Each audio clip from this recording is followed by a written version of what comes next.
Saudara-saudari yang dikasihi oleh Tuhan Yesus Kristus, selamat berjumpa kembali di dalam program Arus Hayat Voice. Dan dalam kesempatan ini, saya akan menyampaikan firman Tuhan dengan judul Dirham yang Hilang. Pembacaan Alkitab saya ambil dari Lukas pasal 15 ayat 8-10.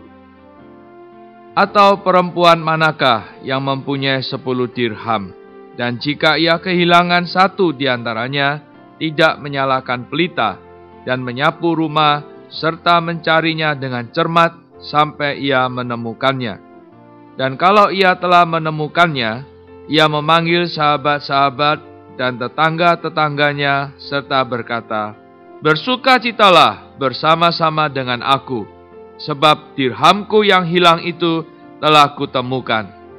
Aku berkata kepadamu, demikian juga akan ada sukacita pada malaikat-malaikat Allah karena satu orang berdosa yang bertobat." Saudara-saudara, manusia diciptakan oleh Allah. Dengan sendirinya, manusia adalah milik Allah. Di sini, Allah memandang manusia sebagai harta miliknya. Artinya, Allah memandang manusia sebagai barang berharga miliknya, seperti perempuan yang memandang berharganya 10 keping dirham miliknya. Namun, begitu dilahirkan, manusia telah hilang. Hilang berarti telah meninggalkan pemiliknya. Anda tidak tahu milik siapakah Anda. Itu membuktikan bahwa Anda telah hilang. Begitu Anda hilang, Anda jatuh ke dalam debu. Debu mengacu kepada dosa. Jatuh ke dalam debu adalah jatuh ke dalam dosa.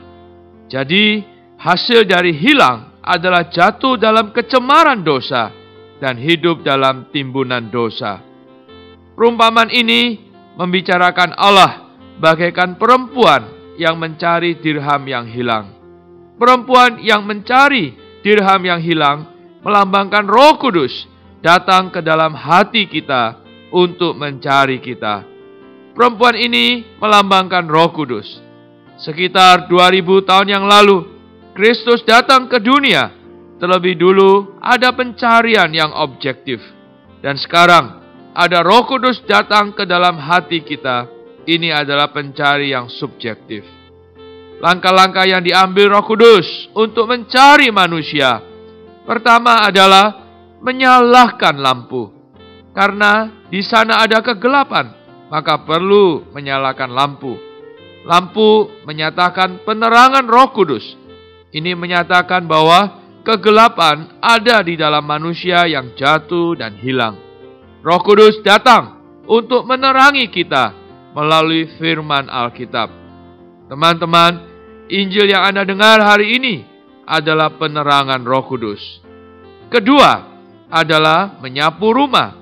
Rumah mengacu kepada hati manusia. Penyapuan melambangkan pergerakan Roh Kudus.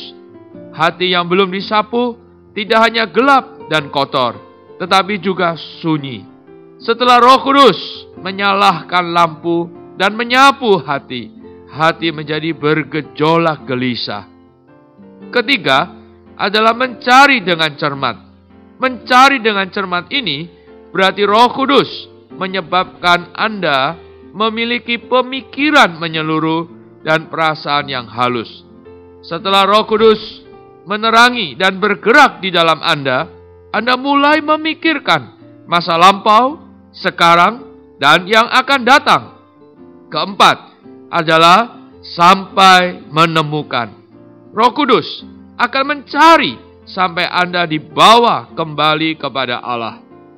Sekarang, bagaimana Anda menerima pencarian Allah? Akui diri Anda sendiri adalah orang yang hilang. Lalu, bertobat dan kembali kepada Allah. Maka Anda akan menerima penerangan dan pimpinan Roh Kudus. Sekarang juga, mari ikuti saya berdoa. Tuhan Yesus, aku adalah dirham yang hilang itu. Terima kasih Roh Kudus. Engkau menerangiku. Hingga sekarang aku boleh bertobat, menerima Engkau, dan kembali kepadamu. Tuhan Yesus, syukur padamu atas keselamatan kekal yang tersedia bagiku. Di dalam nama Tuhan Yesus. Amin. Demikianlah firman Tuhan. Sampai bertemu di kesempatan berikutnya. Tuhan memberkati. Kasih karunia-Nya menyertai kita. Amin.